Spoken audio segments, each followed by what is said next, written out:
Good day everyone, my name is King Ace Picara and today we'll talk about the financial and non-financial criteria. First up, we have financial models. So for most managers, financial criteria are the most popular and preferred method of assessing and evaluating a project. These financial models are said to be appropriate, especially when there is a high level of confidence associated with estimates of future cash flows. First, let's talk about the payback model. The payback model measures the time it will take to recover the project investment, which means shorter paybacks are more desirable. Also, it's been said that payback is the most simplest and widely used model since it emphasizes cash flows, which is a key factor in business.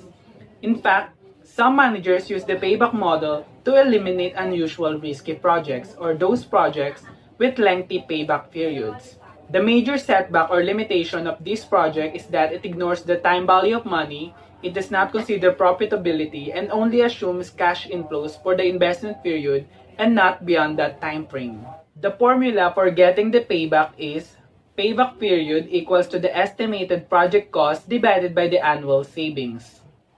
And now let's take a look at this example.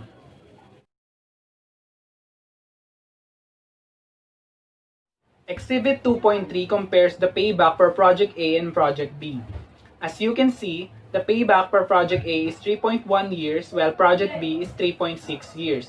Using the payback method, both of them are acceptable since both returns the initial investment in less than 5 years and have returns on the investment of 32.1 and 27.5%. Next, we have the net present value model. The net present value model uses management minimum desired rate of return to compute the present value of all net cash inflows. If the result shown is positive, then this means that the project meets the minimum desired rate of return, and it is eligible or accepted for further consideration. But if the result shown is negative, then the project will be rejected. So basically, this means that the higher the NPV is, the more desirable it is. Exhibit 2.3b compares the net present value of Project A and Project B. And as you can see, the NPV model only accepts Project A since it has a positive NPV of $54,235, while Project B is rejected since it has a negative $31,263.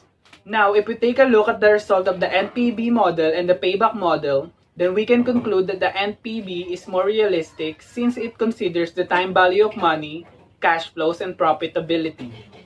Now, let's move on to the non-financial criteria. Financial returns, which seems to be important, does not always reflect strategic importance.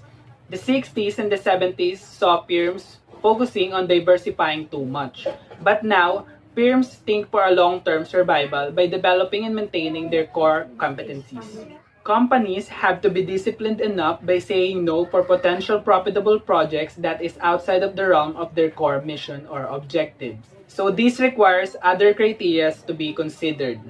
For example, a firm may support projects that do not have high profit margins for other strategic reasons, and that includes to capture larger market share, to make it difficult for competitors to enter into the market, to develop an enabler product which, by its introduction, will increase sales for more profitable products, to develop core technology that will be used in next-generation products, to reduce dependency on unreliable suppliers, and to prevent government intervention and regulation.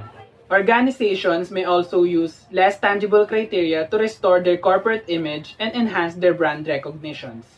Since many organizations are committed to corporate citizenship and support community development projects. Since there is no single criteria that can reflect strategic importance, portfolio management often requires multi-screening models. These models often weigh individual criteria so that it can contribute the most to the strategic objectives. And that is the end of my report. Thank you.